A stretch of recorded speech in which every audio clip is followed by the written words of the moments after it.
Right there, baby. What's going on, everybody? Welcome to the Awesemo.com NFL Strategy Show. Dave Loughran with you, bringing you a first look for the Week 11 slate. That's right, 11 weeks into the season already. Some good, some bad, a lot of bad, decent amount of good. But we're here to, turn the tables because every week is a new week. Big things happening again this week. Millionaire makers across the industry. Lots of huge contests and some really great games. With me, as always, Ben Rasa on Twitter. Follow the man at JazzRazDFS. That's double Z, single Z, DFS. Sal Vetri at Sal Vetri DFS. Sal, what's going on, brother? Yeah, what's going on, man? It's week 11. I get excited because one, Thanksgiving next week, but then that Thanksgiving slate is just so. I thought it was this week for some reason, so I'm a little bit too pepped up. But yeah, week 11, not bad. Yeah, well, Thanksgiving. You're excited for Thanksgiving football, or you're excited for Thanksgiving? Both, but yeah, the 3-game slate on Thanksgiving might be the best of the year. Yeah, I'm very stoked for that. We got a ton of programming coming up.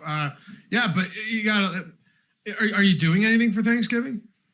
Yeah, so I'm going to be going home, traveling home on Wednesday, which is like the first time I've been home since last Thanksgiving. So should be good. Nice. Yeah, a lot of states are like pretty much disallowing anything. Can't eat inside, can't talk to people, can't say hello. Ben Rasa, how you doing, bro? I'm good, man. I will say that every single year, I'm the most excited I can be for the 3-game slate. And then by halftime of the Lions game, I'm completely dead. Every time. And even though Theo Riddick, I don't even think is in the league, it's because of him every single year. So I was literally about to say Theo Riddick. That's so funny. Every Thanksgiving, it ends my Thanksgiving within an hour. So I'm looking forward to breaking that streak this year. And by the way, have you seen the Thanksgiving slate? I have not. I just know the Lions will be on already it, out. obviously. Yeah, well, you obviously know that the Cowboys are always going to be on it, right? Cowboys, Washington. On the 4 p.m. hour.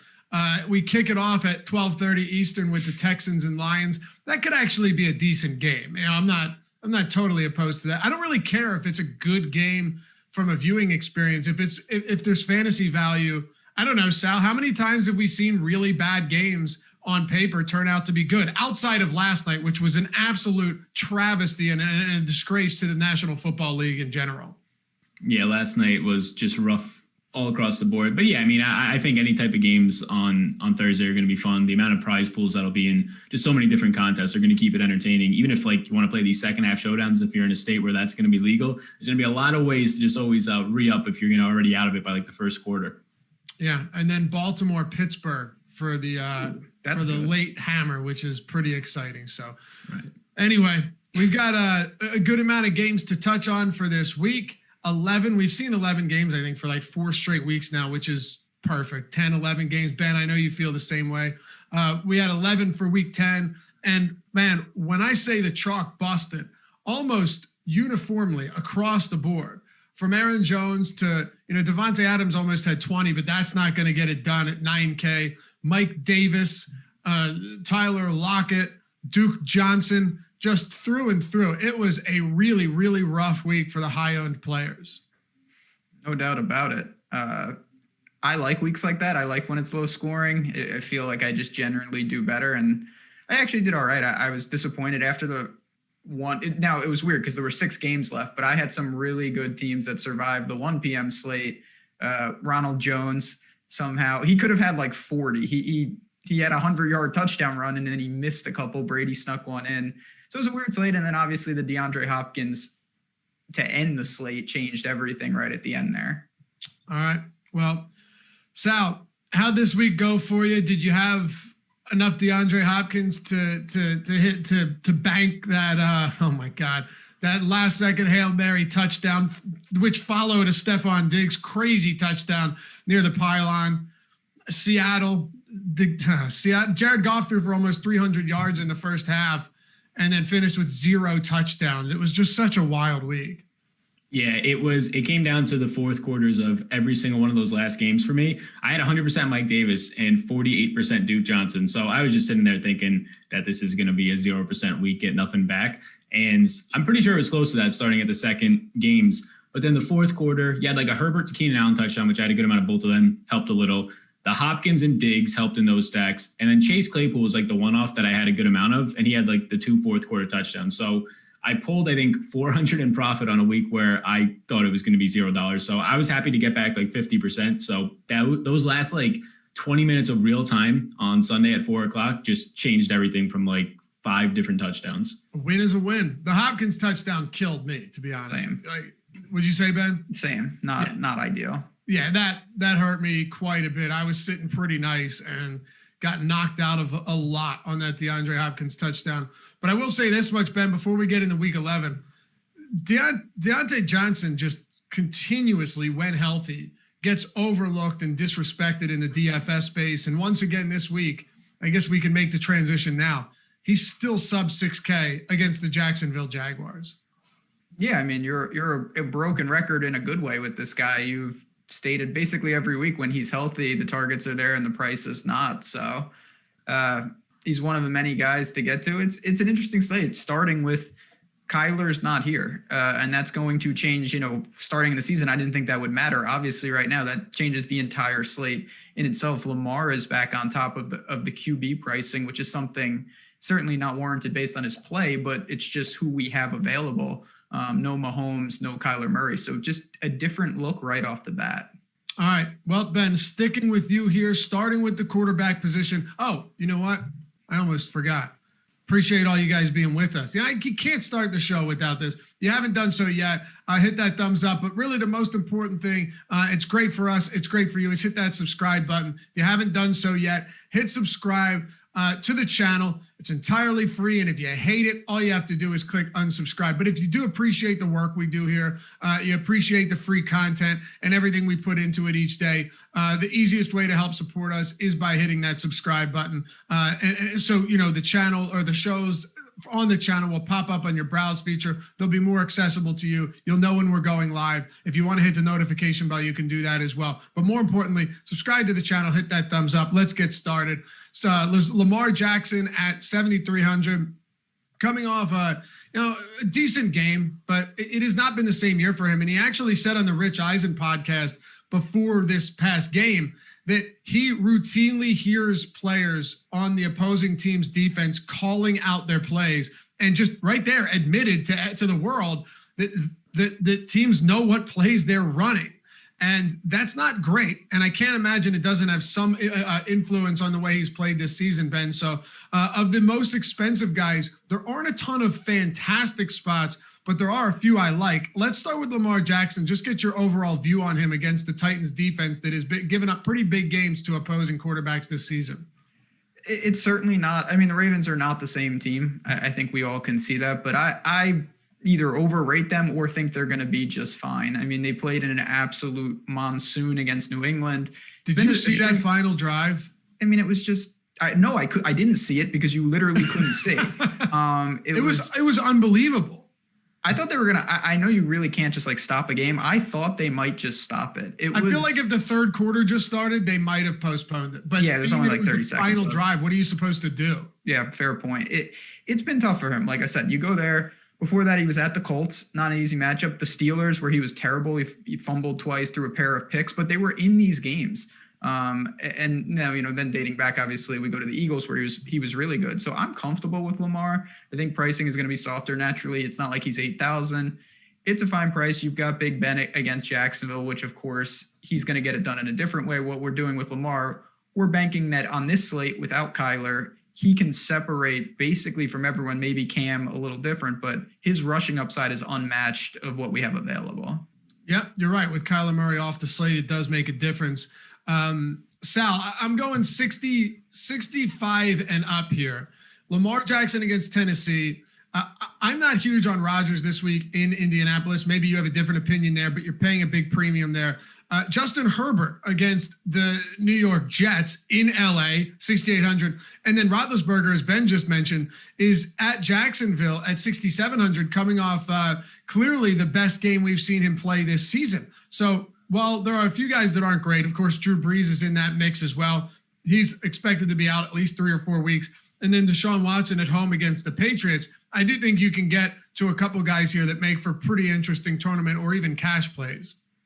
Yeah, I think so too. And I think that I don't know. It's not the same week like we've already said to this point. I have interest in Rodgers at this point where he's at right now. Just continues to throw a ton. And Aaron Jones and Jamal Williams right now are very involved in the passing game, more than I was expecting basically over this past month or so. Herbert's the guy, if I had to pick one right now, that I would go to. He threw, I believe this was the least that he's thrown, the second least that he's thrown since he's become a starter, with 32 attempts in a game. But I still just, like the matchup in general, the 28 implied team total here. You're getting close to 300 yards per game out of him still. So if I had to pick one guy above here, I would go there. It took Big Ben, 10 weeks to finally have a fantasy week that if he didn't have him, it probably hurt. So I'm okay to not go back to it. He really wasn't doing much downfield by any means, Big Ben. It's a lot of underneath stuff. He has maybe the best 3 wide receiver set in the NFL right now. So you can rely on some of that yards after the catch and just jump ball ability in the end zone. So that's always going to help him. But now priced up, I'm not going to go there. Yeah, the top end at quarterback, the last 2 weeks we've come on the show and it's hard not to like any of them. This week it becomes a little bit easier now just to kind of maybe punt the position this week in some tournaments.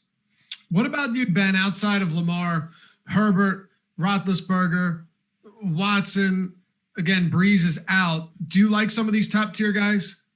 Obviously there's going to be merit to some of them, but this is not, I'm in 100% agreement. This is not like last week where I'm not sure I had a lineup that went below Goff.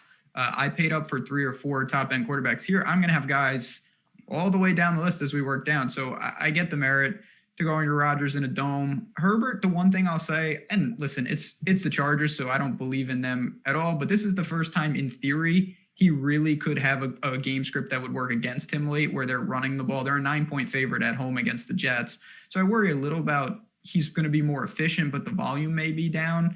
And Big Ben coming off that game, it's a fine spot. But for me, this is not like last week where I felt like if you faded the complete top, you were almost in an impossible spot.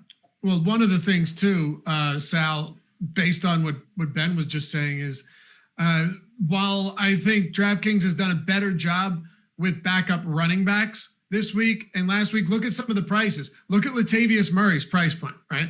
He's $5,900. Jamal Williams is $5,700. They're clearly just preemptively protecting against one of these guys being out midweek.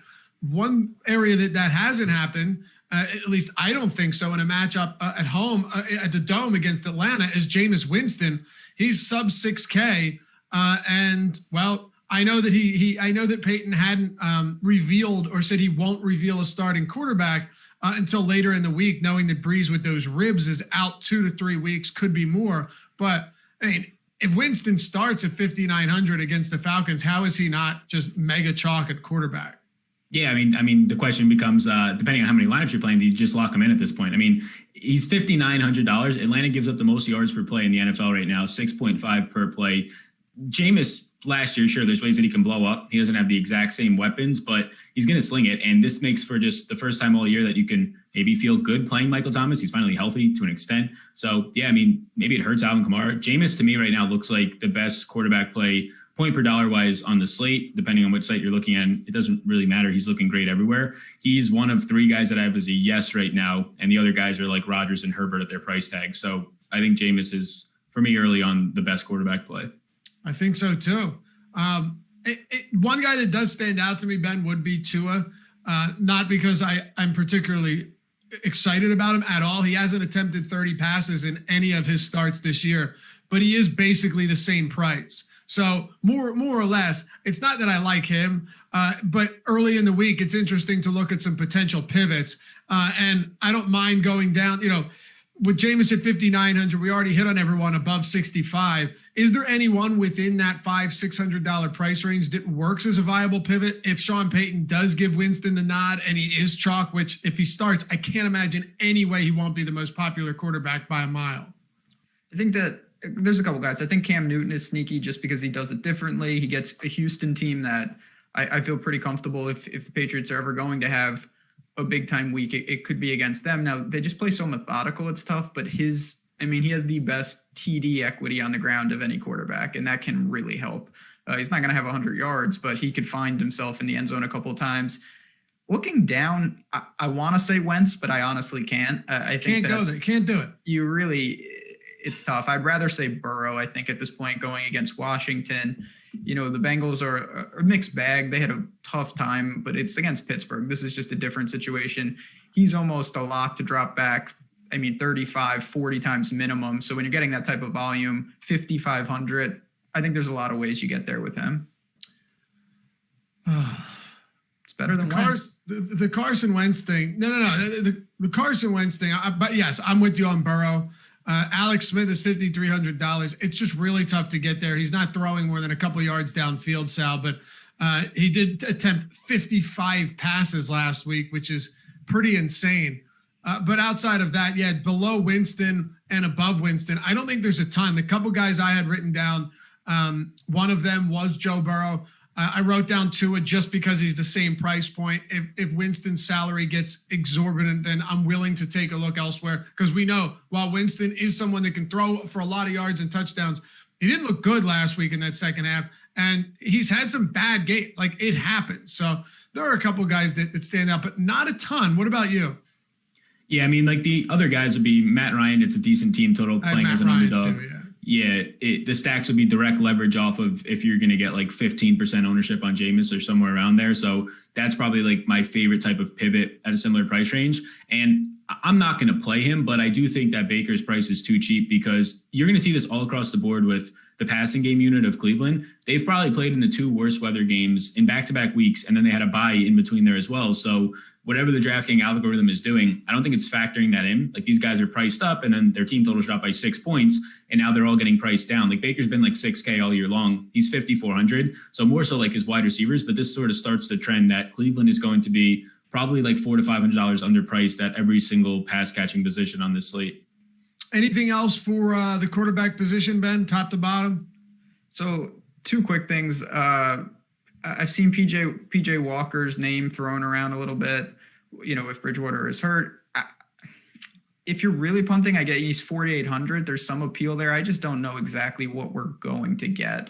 I don't think he plays terrible, but so far it's early in the week. I haven't found myself clicking in there. And then the other thing I want to ask you guys real quick, chat just brought this up, particularly on FanDuel. Taysom Hill is listed as a tight end. Do you have interest there if they don't reveal what they're going to do at quarterback, just blindly backing and possibly getting two QBs on your team? Sal? Yeah, I do. This is also the case, I think, like on Yahoo and maybe ESPN for season-long leagues. I think Taysom Hill, just by the way the position is all season long, but also on this slate in general, we haven't gotten to it yet, but nobody's in the 5K range. There's no standout tight ends on this slate. So on FanDuel, I would have interest in Taysom Hill. You could be probably sure that he's going to see 3 to 4 touches, with the upside if he actually starts to throw like 10 times in the game. You have a really good play there. The tight end position is just so bad that I have no issues with it either.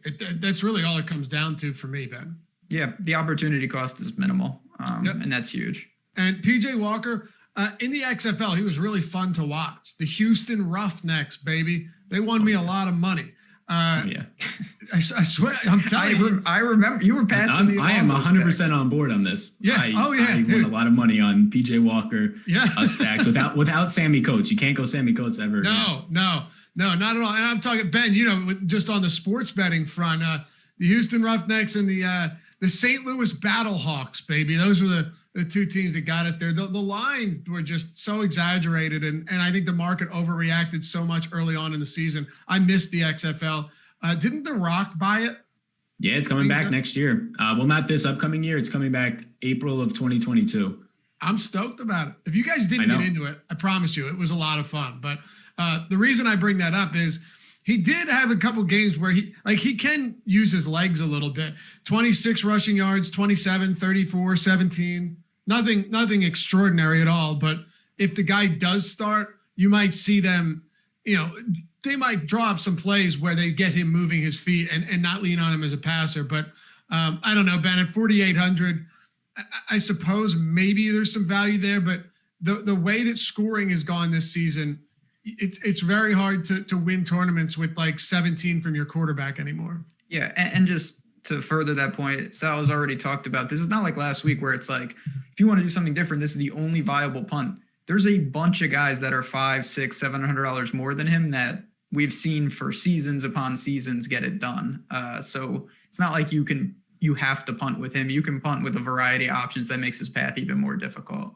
Sal, at running back, man, the top is loaded, absolutely loaded. If Christian McCaffrey is active, Matt Rule expressed optimism that Christian McCaffrey could be back this week, but he's done that a couple times when he was on the IR, saying, "Oh, he might be activated. We're hopeful. We're optimistic," and then he didn't return. At this rate, I don't know what to expect. I saw other reports that he wasn't going to play for Week 11, but as of now, we don't have any ruling. If he does play and that shoulder stops ailing him, you have him against Detroit at home. You have Alvin Kamara against Atlanta at home, and then you have Dalvin Cook against Dallas and that putrid run defense also at home. They are in $200 increments from 9 to 92 to 9,400 on DraftKings with McCaffrey at the top and Alvin Kamara in the middle. What are we doing here? Yeah, it's difficult to not get, if you're like hand building some lineups, at least one of these guys in your lineups, especially with what we just talked about at quarterback.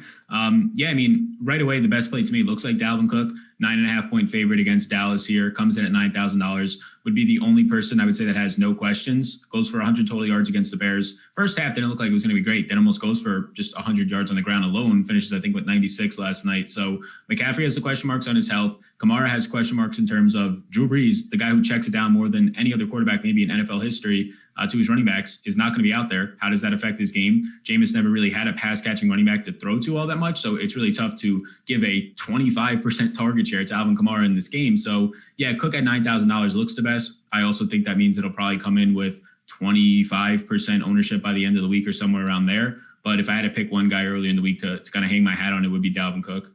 Okay. Bo Gray says, Alex Smith, no love, guys. I mentioned him. He's cheap. He attempted 55 passes last week. It's just some pass attempts are worth more than others. And when it comes to Alex Smith, you're going to need 40 plus easy to get you even close to where you want to go. What do you think about this top tier of backs, Ben? All three guys up north of 9K on DraftKings. So we'll have to see with Kamara. With McCaffrey, I thought he was going to sit. Now it seems like maybe he's trending in the right direction. We'll have to wait to see how that unfolds. Kamara, yeah, I do think that Jameis coming in could reasonably change that offense, and maybe they push the ball a little more downfield. Dalvin Cook is the safest to me. It's not even close. They are going to use him. They should be winning, and Dalvin Cook is going to get the work regardless whether it's some checkdowns, but mostly just pounding the ball against Dallas. Derrick Henry, I know, is in a different price range. He's kind of in an island. So there's $1,000 gap north of him and an $800 gap south of him. I don't know what to really do with it. I don't like the matchup. For me, I would just go Dalvin, then Kamara. But to me, honestly, Dalvin's kind of on a tier of his own right now. He's the obvious play if I'm hanging up. Yep. And I agree with you. With McCaffrey, though, I don't know. It's so weird. You have reports from Schefter and from everywhere saying he's unlikely to play. And then Matt Rule just basically says, oh, yeah, he could play. So I don't know. I'm assuming if he doesn't practice on Wednesday in any capacity, I can't imagine there's any chance that he plays. But Ben, Dalvin Cook, though, 30 carries last night, 96 yards. Chicago did a very good job of bottling him up. You know, they forced Kirk Cousins to the pass, or to be efficient as a passer. But yeah, Dalvin Cook touched the ball 34 times, and it was very limited production. But that doesn't matter. Would you be surprised? Would you be surprised if Kirk Cousins threw like 17 passes this Sunday? No, I mean, that's what we've seen. That's what they want to do. They just couldn't because they were behind by so much. That shouldn't be the case. And last night, listen, that was a tough matchup. It also broke. He was just short of the 100-yard bonus. His best run of the night got called back by holding. Obviously, there was just a lot of ways he could have gotten there. So that's not going to deter me at all. He's going to be really popular. That's the only problem. If McCaffrey plays, how popular will Dalvin Cook be, Sal? And actually, how about this? Let's say and we're going to have an ownership show tomorrow. We cover all of this throughout the week. Strategy shows 7 days a week, 11 o'clock Eastern every day. But if all three of them, let's just assume McCaffrey plays. If all three of them are active, how much interest do you have in going to one of the players if his ownership is markedly lower than the others? Like, say, McCaffrey is healthy and does play, and he's 8%, and Dalvin Cook is 30%. Yeah, it would be McCaffrey all day there for me. Yeah. I think that if we get news, and you want it to be murky, if anything, just like last time, like Christian McCaffrey is going to be splitting series with Mike Davis, which I wouldn't say I fell for it, but I didn't adjust to it like in a positive way. I had like 13% McCaffrey that week, which is around the field when he's normally in those situations going to come in at that price point, like 30% owned. So you got like a half on McCaffrey. If that happens again, I would just say, just be sure to not take that into account all that much. Like once he's out there, they're not putting him out there if he's hurt. And once he's out there, they pretty quickly see like, no, we're not going to keep Mike Davis on the field over this guy. So yeah, McCaffrey, if he was to be fully healthy and we start to get news that he's going to play suit up, all this stuff, I think that you probably see an ownership split between these guys, maybe like an 18 and 22% with Dalvin Cook in the lead. And then that's where Kamara starts to get lost at like 8 to 10% owned. And that's where the pivot would come in. Yep. Yeah. And I see Chad talking about McCaffrey. Again, like I said, seeing a lot that's saying he's unlikely, but he hasn't been ruled out yet. And Matt Rule has been weird about everything and kind of opaque when it comes to what he says. So, it's a Tuesday show. If news changes and on Friday it turns out that he's optimistic that he will play, it's good that we talked about it because we don't want this show to be useless and have no shelf life whatsoever. So don't worry. We know what we're doing here. Ben, and by the way, you guys know, I see some people jumping in here. Ben, I'm sure you've seen it too. Jumping in the chat and they're like, oh, I missed this or I missed this. Number one, it's a live stream. You can rewind to the beginning. And number two, the moment this show ends, it's posted right back on YouTube and all of our podcasts, any podcast platform you want to listen to. And just the last thing I'll add, one of the greatest things that we discovered when we took that time off when we were doing the Daily Show is the topics on the left. So you can know where we're at. And if you want to back up to quarterbacks, just go right back and you see the topic and you know where we're at. You got it. Ben, what are we doing in the mid-range? Well, I guess it's still an upper tier, but this is the first year, correct me if I'm wrong, the first week that we've had 3 guys above 9K at running back. I can't imagine I don't even know if we had 2, but we certainly haven't had 3. Once you get down to Derrick Henry, he's in no man's land, right? Yep. $8,000, absolute no man's land against Baltimore. He's probably going to be like 1% owned this week. I don't want to spend too much time here, but I've got to ask you about him. This is the same Derrick Henry who accounted for almost 70% of Tennessee's total offensive yards last year in that upset win over Baltimore. It's crazy to think about, I know, but he is someone that can just absolutely break a slate. What if he comes in at 1 or 2%? I actually think that's possible. That's not hyperbole. Yeah, I mean, if he's that low, then I would blindly back that every time because, Dalvin Cook is not 15 times as likely to get there. That's just a fact. We'll have to see. It's going to be an ownership play. Clearly, his matchup is a lot more daunting for various reasons, but this is a guy that, if you're going to get opportunities 30 plus times, and it could be that type of game against a Baltimore team, you have to at least consider it. It's really weird though, as you just mentioned, we have 3 guys 9K or more, and then we have 3 guys total in the 7 and 8K range. That's just not something we really see. And I like it. It really changes the lineup construction. It's very strange. Yeah. And I enjoy it too. Sal, I don't think any of us are here, espousing the virtues of Derrick Henry in a matchup against Baltimore when there are so many other good spots. But the Ravens have allowed 173, 112, and 194 rushing yards in 3 of their last 4 games, only 48 against Pittsburgh. But is there any interest if ownership comes in very low on a Derrick Henry or an Aaron Jones against Indy or any of these guys in that 7K and up range outside of the 9K spots?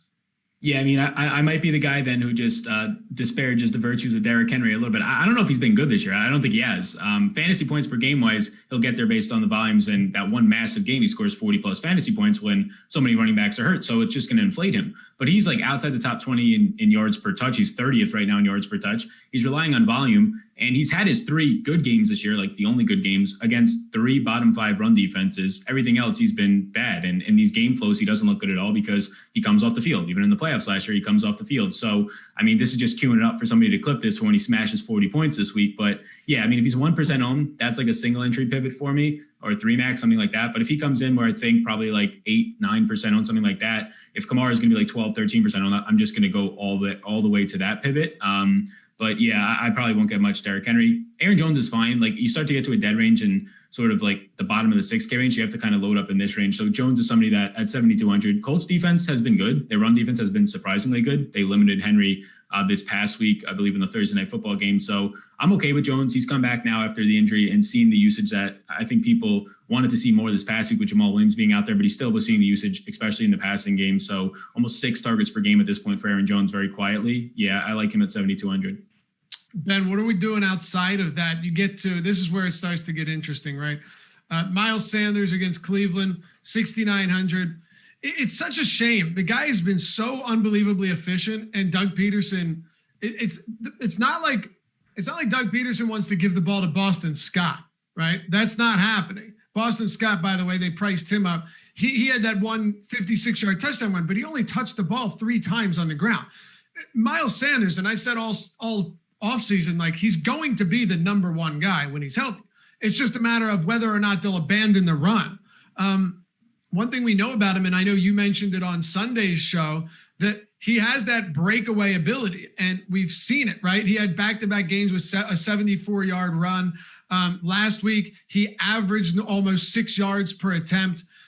Is Miles Sanders someone who, if he comes in on their own, and my guess is he's not popular, that you would be willing to get to? And not just him, but what about any of these 6K guys, including James Conner against Jacksonville? It hurts me to even say it. And then I have to throw him out there with Dalton expected to return. Ezekiel Elliott's down to 6,500 against the Minnesota Vikings. Swift against Carolina. I know I'm throwing a lot at you here, but this 6K range is where we could see a lot of movement at the top of leaderboards based on what happens with this 6K range. Super important range. I try to separate guys into different buckets. So I think that Swift is pretty safe. He's starting to emerge. I want to talk about Miles Sanders, though. I was on him pretty heavily this week, and I tell you what, Boston Scott breaks a long run, and that's frustrating. Then I see on the goal line, you can kind of tell because Boston Scott's a little smaller. I know it's not him in there, and boom, touchdown. Corey Clement is in the game somehow. He scored with 1 carry. So both the Eagles backs besides Miles Sanders scored. That was just terribly unfortunate. If he's going to get the work, and he is, I'm going to keep going back. Even in that game, which did not go according to plan, he had 15 carries. He had 5 targets. They're 3.5-point dogs against the Browns. I think we know that that's a game they can easily win and compete in. He's got massive ceiling, low ownership. That is always going to be intoxicating for me with a guy like Sanders. So I like him in tournaments. Swift, and honestly, I feel okay about Zeke. I don't mind going to them. I think they're actually a little safer than a guy like Miles Sanders. Intoxicating. I like it. Really, you got to like Sanders. I like that terminology there. I might steal that from you. Yeah, you know, it's good stuff. I usually blaze trails in the DFS show host vernacular, but I might steal intoxicated from you. Intoxicating. That's pretty good. Is Miles Sanders or anyone in the 6K range intoxicating to you, Sal? I don't know about intoxicating. He's somebody that I have starred down right now. I think DeAndre Swift would be the one that gets me a little bit turned up here at this point at $6,400.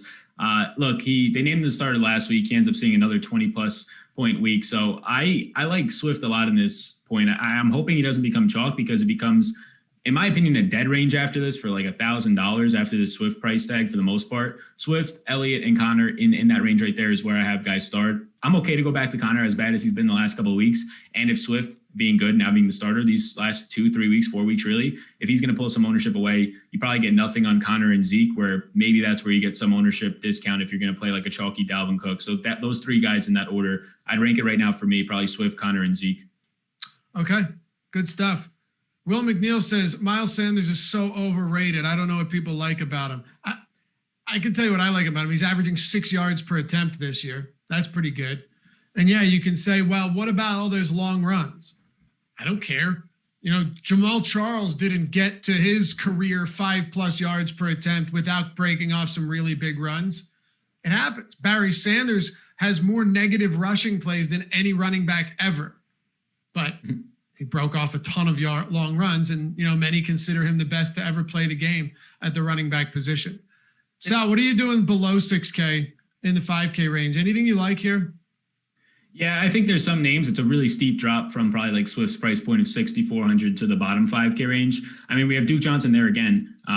hurts a lot of people last week. I'm going to go right back. Maybe it's foolish, but look, you get him to be a starter and CC's like every single touch, every single snap at running back in what is just virtually like the worst weather game ever. Like that offense, if you watch that game at all, for Houston was just not their normal offense. They couldn't throw it anywhere downfield. Their team total dropped by 8 points before the game started. And he had his 15 touches on the ground. You'd like to see more there. Just didn't happen. Price tag barely comes up. I mean, it's basically still acting as if this is David Johnson. New England's run defense has been very vulnerable. Right now, bottom 5 in the NFL in terms of yards per play allowed. So Duke Johnson's the one that stands out again. Hopefully him souring on a lot of people drops him. I have Kalen Ballage starred. I don't know if I want to go there. Revenge game, 9-point favorite, 28 implied team total. And he was getting all of the work, like late in that game for back-to-back weeks for the Chargers, getting passing game usage. So I guess Kalen Ballage is going to be a question mark for me. I'm hoping he picks up ownership so I can just go away from it, but I'm not sure that's going to be the case. Okay. No, I wasn't comparing Barry to Miles Sanders. I'm comparing long runs to taking away. So, Ben, you know what I'm based on the distributed property, we can compare Saquon to Miles Sanders and Miles Sanders to Saquon based on where they went to school. So I think it's okay. There you go. That's all that matters. Yeah, you're a Penn State guy. You ride or die for any of these guys. Yeah, rough year's an understatement. Rough year. 0-8's on the horizon for Penn State. Yeah, Penn State's got some issues. They're down there with UMass. We're having some trouble. Ben, what about the Washington football team's backfield? We saw some craziness last week and the week before. Alex Smith apparently loves J.D. McKissick in the passing game. He targeted him 12 times the other week. 2 of those were from Kyle Allen early on. 2 of his 14 were. So he had 12 from Alex Smith, 15 from Alex Smith this week. He's been on the field for 83 and then 70% of the team's snaps. Gibson was actually on the field for 38% of the snaps last week, finished with better fantasy totals than J.D. McKissick. But of course, you have to factor in the 2 rushing touchdowns and the much less effective game overall with only 45 yards rushing and 20 yards receiving. But I do want to talk about both of them against Cincinnati. What do you say about the backfield for Washington?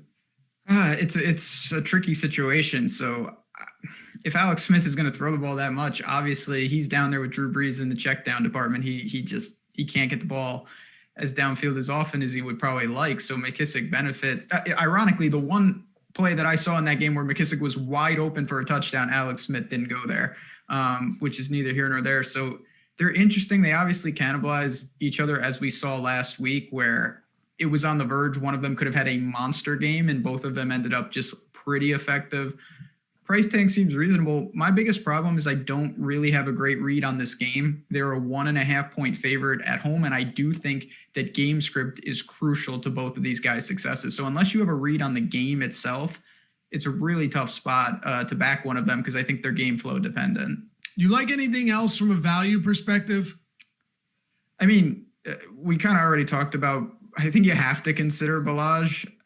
I don't want to, but it's such a good spot at home, sizable favorites. There's not much else down here. I've seen chat throw out P. Ryan for the Jets. I don't know about that. I cannot get there. There's just not a lot there. And I don't think I will look to end with Hines, Duke Johnson, and Ballage. I think dipping below that, unless an injury breaks, is not the move. Okay. Yeah, Nyheim Hines is interesting to me, Sal, only because I wish this backfield was less, uncertain, but someone's probably going to have a pretty decent game out of the backfield for the Colts. It's just, who is it going to be against Green Bay? What do you say for value before we move on to wide receiver? Yeah, below 5K, only one name stands out and not as any type of a priority. It's Ahmed from Miami. He had 21 total touches in the last game, but they cut Jordan Howard. They didn't have anybody else really touching the ball. DeAndre Washington, a new ad, only got 2 touches, but Matt Breida might be back. He was unlikely to play, didn't play with a hamstring. If he returns, I assume that takes him to some sort of a cut. They are favorites, which is good for him, but it is a tough matchup against Denver. But that's the only thing below 5K as of right now that I would consider. Okay. Yeah, 4,800 coming off. Yeah, 20-plus touch game, 21 carries. Suppose you could definitely do worse. And Denver got carved up by Josh Jacobs this past week, which was certainly surprising to me. Got wide receivers, then tight ends. We'll give you our favorite defense under, what are we saying here? Under 20.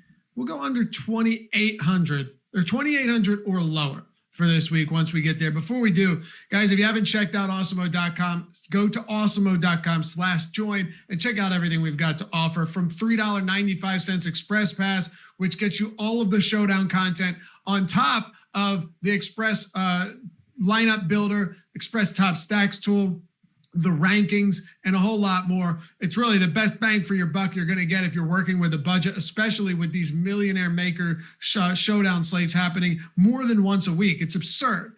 They're blowing up. So all of the showdown content on top of everything else for the main slates, afternoon slates, and everything, not everything, of course, but a select package, less than $4 a week.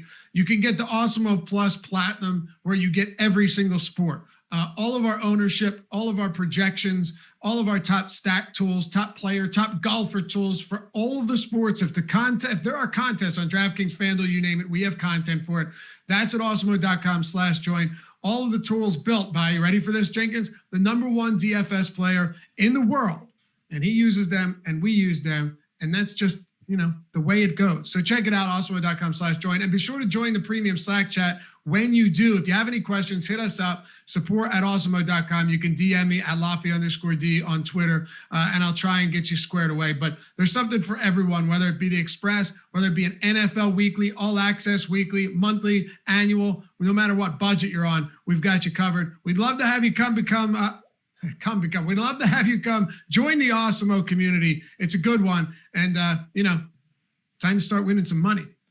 All right, Sal, what are we doing at wide receiver at the top? Devontae Adams, Julio Jones, Keenan Allen, Michael Thomas coming off a brutal game. That was so disappointing.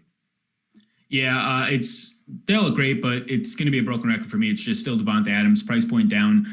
Colts secondary is going to seem like it's good, but over the last, I would say, 3 weeks, they've started to face some actual teams, and it's starting to look worse. Xavier Rhodes is not looking like the first 3 weeks of the season. Xavier Rhodes. This is the teams that they've gotten to face to start the season off. Jacksonville, the Jets, Baltimore, who has no wide receivers and got to run on them, Detroit without Galladay, Chicago with Nick Foles throwing for like 5.5 yards per attempt. So this is going to be a totally different team, the best team they faced so far. The Steelers, the Bengals, these teams are able to throw on the Colts with ease, Titans to an extent. So still like Adams, 12-target game. He had like a 15-yard catch that was a really good defensive play broken up when he was going to the ground, and then a 30-yard touchdown called back. So it was like 20-point disappointment, which is crazy, a 20-point disappointment. Really should have been one of these 30-plus point games yet again. You get a discount on him. I think you'll be able to get to him, not as much as last week with the value running backs, but there's still enough value, especially at quarterback this week if you're going to go Jameis. So Adams, and then I'm okay to go right back to Michael Thomas in this matchup against Atlanta at 7,300.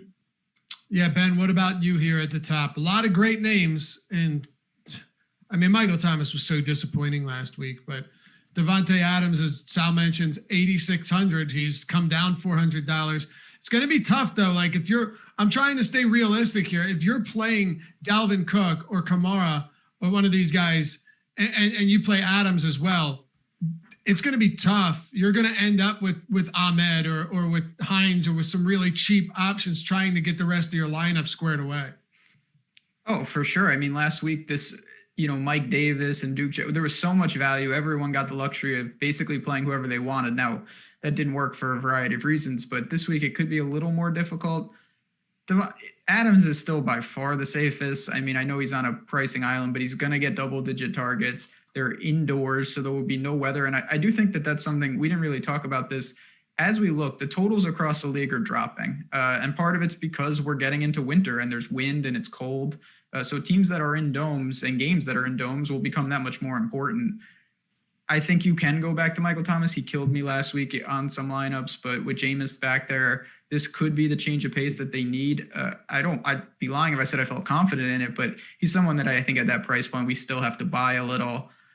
Then it gets tougher, though. You've got the 3 Pittsburgh receivers as we work down. You've got Fuller. Keenan Allen has started to price up, and he's in a bad script. And then the Julio's lurking. So for me, I'll try to get the room for Adams. If I couldn't take him, I think I'll take a shot on Michael Thomas again.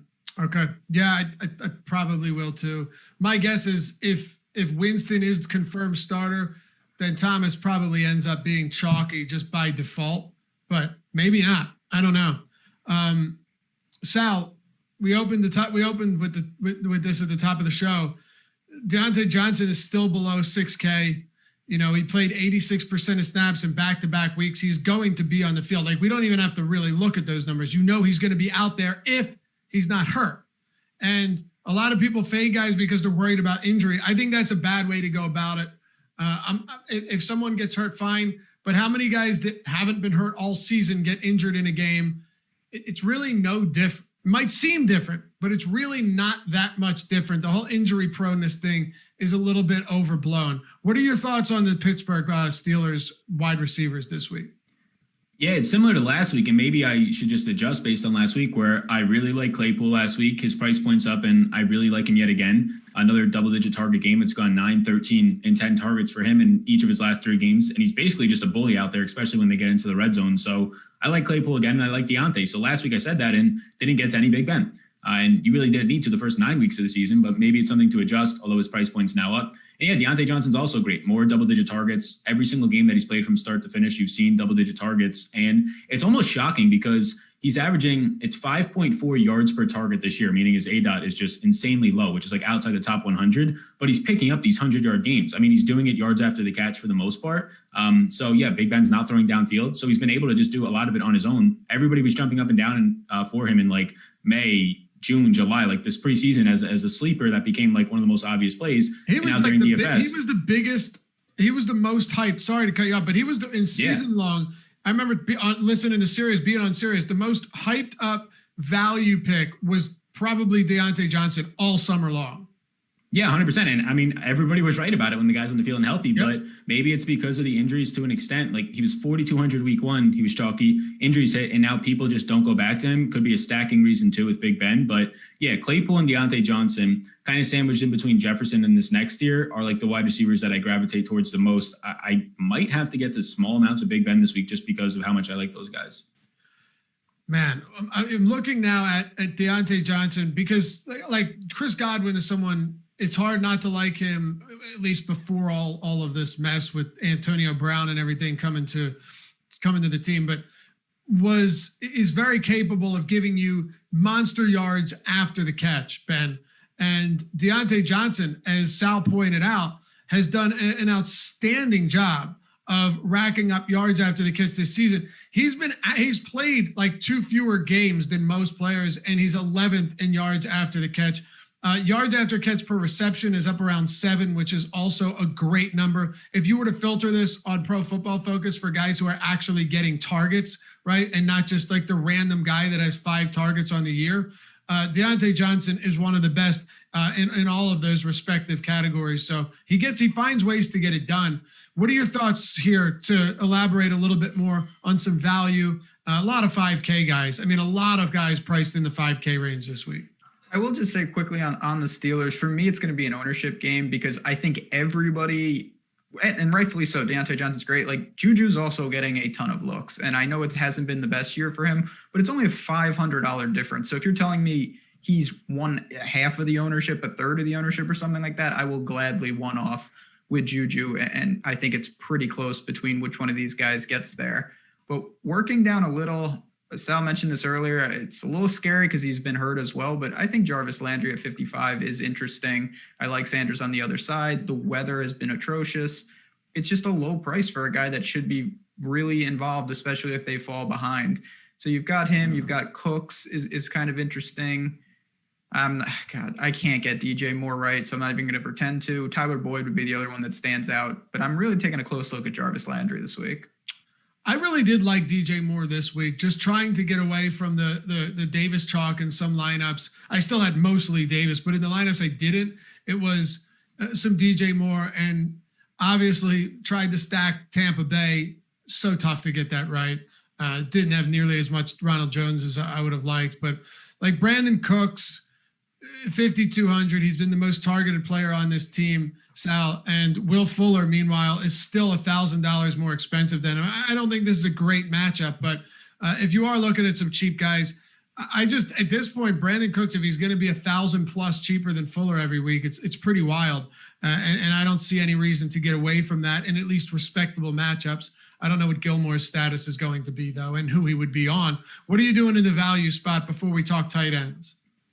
Yeah, Brandon Cooks is interesting. Usually have been getting to him. Weather last week scared me off of him, and ended up working out. But I was kind of surprised to see this team total of just 22.75. Like their offense has been very good. Houston's overall, it's just the defense falls apart. So if we're going to trust Vegas on that one, maybe not. Maybe it's a little bit undervalued, but he's fine. But I might have to. We saw Andy Dalton's off the COVID list. I might have to get to some Amari Cooper, who outside of when they got a guy from like a TV commercial, Ben DiNucci on like Sunday Night Football against the Eagles to play quarterback. Amari's been good with Gilbert. I mean, he had like a 13-point game, which was fine for that. With Dalton, he was the only wide receiver that actually sustained Dalton's game and a half of production. So if Dalton's back this week, Amari's down to 5,400 versus Minnesota, who has become a lot better since the first 2 weeks of the season in their secondary, patching it together, but still a bottom 10 unit. So Amari at 5,400 is kind of that guy who stands out that could have a monster performance at a very cheap tag. Ben, anything else here before we move on? No, I think honestly, it's more about, I really feel this way, separating upside versus stability. Like if you're taking some extreme shots, say you play Derrick Henry and you've really leveraged already. Well, I don't know if it's necessary to play big time home run, high risk, high reward guys in the main mid range of receiver. If you start with Dalvin Cook, you're going to need a separator, and maybe you roll the dice on some of these guys who aren't getting a lot of buzz, but we know are live for big plays. So I'll just try to structure my team's balance like that and hope that I can hit a few. If you really need some cheap guys, and you're paying up for Adams, you're paying up for a top tier running back. Marvin Hall at least has the upside to get the deep touchdown. We saw a 55-yard touchdown last week. Very limited targets though. Rashad Perriman's 4,300, so that's pretty cheap. There are players. Look, once you get this low, it's super volatile. There's no denying that. But I do think if in tournaments, if you want to get different, but you also want to pay a premium for these top priced running backs and wide receivers, the one way to go would just be guys that have a high ADOT, and if they get their 5 targets, can rip off 250-plus yard receptions and make a splash. Another way you can do that, Sal, is come to the tight end position where on DraftKings there isn't a single player priced above 4,900. Mark Andrews tops off the position at $4,900. There's no George Kittle. He'd be hurt anyway. There's no Darren Waller. He's been a disappointment anyway. There's no Travis Kelce. Zach Ertz is out. Wouldn't make a difference. He hadn't played well anyway. Like it is a crazy position to look at it with no one in the 5K range even. Yeah, it's just brutal at this point. Like it's going to be, at least the last couple of weeks, you could attempt to pay up for Waller, and he hasn't even been bad, or it hasn't even been good. 3 receptions last week was the least that he's seen in a while, but now you have nothing here. Like Andrews at least gets back on track with 7 receptions, 9 targets, no touchdowns though. Jonnu Smith's not seeing any target share. You're getting hit or miss performances out of Hawkinson and Gesicki and Font that all rely on touchdowns. So it really just comes down to stacking, in my opinion. I think Hunter Henry and Hayden Hurst from a volume standpoint look like the quote unquote safer plays from like a cash perspective. And you probably get a good amount of them in stacks if you're going to be playing those teams. So Henry at least 6 or more targets in every game but 2 this season. Hayden Hurst coming off of a lot of usage in the past month, and if Calvin Ridley doesn't return, that should only sustain in the middle of the field as well over Russell Gage. So yeah, it's just going to come down to stacks. I would say Hunter Henry and Hurst above that 4K price point are the ones that stand out first to me, just as like one-offs. Ben, bad position, but we've seen people win tournaments, win the Millie Maker, win the slant with like 3 or 5 or even 0 fantasy points from their tight end. There's just not a lot here, but at least you don't have to worry about not paying up at the spot this week. You're forced to save because there's nobody to pay up for, as you said. So those guys make sense. Working just down a little bit. God, we've mentioned, for a team that's in this big a dysfunction, we've mentioned a lot of Cowboys, but Dalton Schultz, he's seen some targets. If Dalton comes back, that's got to be a boost. And like you said, this is the position. I think you really have to adjust your expectations. Like you can survive with 10 points from your tight end. In some cases, that's actually going to get you ahead of the game. I want to see what's going on with Ertz. I don't know what I'll do if he's good to go. I don't really feel like playing him, but I do think that's a situation to keep an eye on. Hooper, to a lesser extent, it fits into the just buy low on Cleveland, if you believe that. So I'll probably attack that upper 3K range at tight end. I think you have a multitude of plays there. All right. Top tight end for both of you guys, since there's not a lot here. I'll go my top 10. I'll go tight end. I'll go with Hayden Hurst. Hayden Hurst, Ben? I'll try to save a little bit and go with Schultz on the Cowboys. All right. You have to think Dalton makes some bit of a difference, right, Ben? Given what they've seen, I'm not saying he's good, but go ahead. No, you're absolutely right. I think it can't hurt. And right. Listen, I'll take the games that he already had with the backup QBs. He had 8 and 7 targets against Philly and the Steelers. That signed me up for that again. So it feels like that could be his, I don't want to say his floor, but that's a reasonable projection once again. And then if Dalton's better, maybe we get more. It's kind of crazy to see Richard Rodgers targeted downfield twice, 2 straight plays. He was targeted like 20 plus yards downfield. It was shocking. I've looked towards the cheaper options here, and I'm with you. I'm with both of you, Schultz, Hayden Hurst.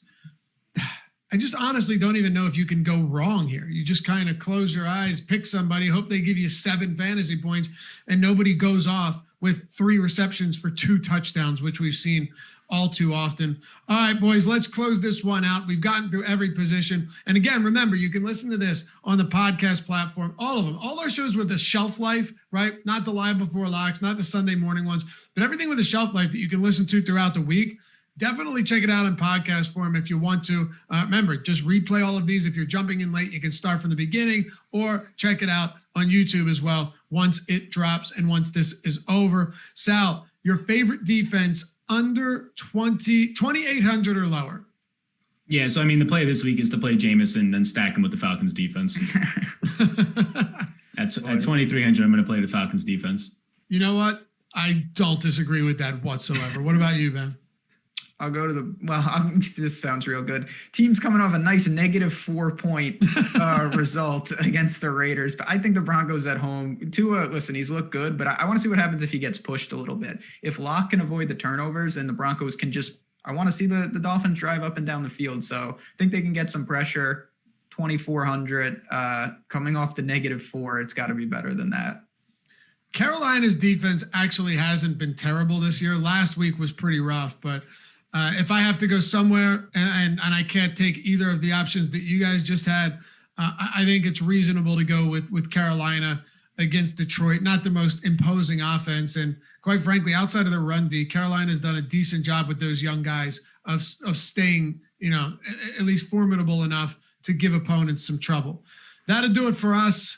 Follow Sal at Sal Vetri DFS. Check him out at Sal Vetri DFS on YouTube. Ben at JazzRaz DFS. Ton of content this man's putting out every single week. I believe you've got a PGA show already coming up today. A little first look action? Yes, sir. 2:30. Season's not done. These are actually really good events to play DFS in. They're wide open. So 2:30 today. Me and Fantasy Golf, man. I expect to see each and every one of you, Chad, for more Barry Sanders talk if it needs to, but come stop on by regardless. And free content at awesemo.com today. We try and throw some free content out there each and every day to give you guys a little taste of what we've got going on the site. NFL ownership projections. Quite frankly, I don't know why those are free because they are not even posted yet. So I'll have to talk to someone about that. We'll make them free tomorrow. They'll be posted tomorrow morning.